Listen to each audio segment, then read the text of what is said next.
Have you ever pictured yourself waking up one morning to complete silence, making your coffee alone and going to bed without having a real conversation with anyone? This becomes reality for millions of people as they age. Friends pass away, family gets busy, and suddenly you're spending days without meaningful human contact. This might sound depressing, but it doesn't have to be your story. But here's what shocked researchers at Stanford University. They followed 2,000 adults living alone for 10 years. The ones who thrived weren't lucky. They all did 5 specific things that anyone can start today. Stay with me, because in the next 8 minutes, you'll have a complete roadmap that could save your mental health and add years to your life.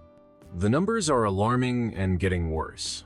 1/4 of Americans aged 65 and older are socially isolated, and this number has doubled since 2020. 1 in 3 adults, aged 50 to 80, reported feeling isolated in the past year. This isn't just sadness. Medical research proves that chronic loneliness damages your immune system, increases inflammation, and raises your risk of early death by 26%. It's literally killing people. But right now, I'm going to show you exactly how to flip this script. Number 1. Master the loneliness. To solitude switch. First, you must rewire how your brain thinks about being alone. There's a massive difference between loneliness and solitude. Loneliness is painful wanting. Solitude is peaceful choosing. Meet Dorothy, 78, from Columbus, Ohio. 3 years ago, after her husband died, mornings felt like torture. The silence screamed at her. She'd turn on the TV just to hear voices. Then her daughter gave her advice that changed everything. "Mom, stop trying to fill the silence. Start enjoying it." Dorothy began a simple morning ritual. She makes her coffee exactly how she loves it. Strong with real cream, something her husband never liked. She sits by the window and reads for exactly 1 hour. No TV, no distractions. "I spent 52 years making breakfast for everyone else," Dorothy says. "Now I make it perfectly for me. And you know what? It actually tastes better." Here's your first action step. Tomorrow morning, do one thing exactly how you prefer it. Not how your family likes it, not how you think you should do it, how you want it. Notice how that feels. This is the beginning of reclaiming your life. Number 2, design your personal sanctuary. Second, transform your living space from a house into a personal sanctuary that energizes you. Robert, 82, from Portland, felt lost after his wife passed. Their home felt like a museum of memories, but sad ones. Everything reminded him of loss. One morning, he made a radical decision. He moved their formal dining table, the one they'd use twice a year, and set up an art easel. He'd always wanted to paint but never had space. "I felt guilty at first," Robert admits, "like I was erasing Margaret's memory. Then I realized she'd want me to be happy, not stuck." Now Robert paints every morning. His kitchen wall displays 15 of his paintings. Neighbors stop by to see his latest work. His house feels alive again. The National Institute on Aging studied this. Older adults who personalize their living spaces report 40% better mental health outcomes. Your action step: pick one room or corner. Change something this week. Add plants, move furniture, hang art you love. Make one space completely yours. Number 3, develop your inner conversation skills. Third, learn to be genuinely entertaining to yourself. This sounds odd, but it's scientifically proven to work. Happy people living alone talk to themselves constantly. Not crazy talk, conversational talk. They narrate their day. "Now I'm cooking lunch. Let me try something new." They celebrate wins. "I finished that crossword puzzle. Well done." Sarah, 85, from Denver, takes herself on weekly dates. She dresses up, goes to nice restaurants, orders wine with dinner. "The waiters used to ask if I was waiting for someone," she laughs. "Now I tell them, yes, I'm waiting for my meal so I can enjoy every bite without interruption." University of Michigan research proves that self-talk reduces stress hormones by 25% and improves problem solving.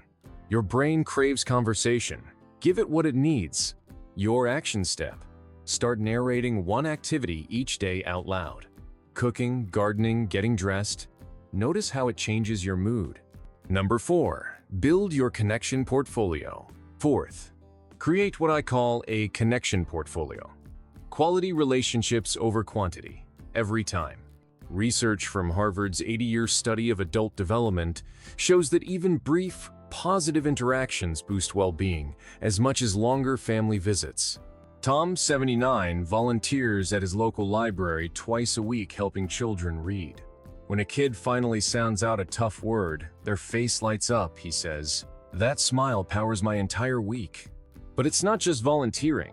It's the mail carrier who waves, the grocery cashier who remembers your name, the online book club that meets monthly, the neighbor you chat with while watering plants. These aren't big commitments. They're small, consistent touch points that remind you you matter to someone. Your action step. Identify 3 small connections you already have. The person who cuts your hair, your pharmacist, someone you see regularly. Next time, ask them one genuine question about their day. Watch what happens. Number 5. Embrace your Renaissance phase. Finally, see this time as your personal renaissance, not your retirement from living. At 70, 80, even 90, you're not winding down. You're entering your most liberated phase. No more people-pleasing. No more compromising on dreams. Pure freedom to become who you were always meant to be. Maria, 89, lives alone in a tiny apartment filled with 47 plants. Every morning she talks to each one while watering them. She bakes fresh bread 3 times a week. She writes in her journal daily. People feel sorry for me living alone, Maria says. But I feel sorry for them. They're so busy taking care of everyone else. They forgot how to take care of themselves. I finally have time to be me. Research from Japan's Ikigai studies shows that people over 70 who pursue new interests live an average of 7 years longer than those who don't. Your curiosity literally keeps you alive. Your action step. Write down one thing you've always wanted to try but never had time for. Sign up for it this week. A class, a hobby, a skill. Your brain needs new challenges to stay young. Stop this video right now and pick one action step I just mentioned. Just one. Do it today, not tomorrow. Your future depends on the actions you take right now. Drop a comment below and tell everyone which one you chose and why. I read every single comment, and your story might be exactly what someone else needs to hear to take their own first step. Sometimes, sharing your journey helps someone else start theirs. Before you go, let me tell you what happened to Dorothy, the woman from the beginning. 6 months after starting her morning coffee ritual, she joined a pottery class. She made friends with 2 other women who also live alone. They call themselves the Solo Squad and meet for lunch once a week. Each brings stories of things they discovered about themselves that week. I'm happier now than I was in my marriage, Dorothy admits. I finally know who I am when nobody else is around. Turns out, I really like her. If this video gave you hope about your future, share it right now with someone who needs to see this. Maybe it's a friend facing similar changes, or maybe it's your younger self who worries about growing old. Subscribe for more videos about thriving at every age, because your best years aren't behind you. They're waiting for you to claim them.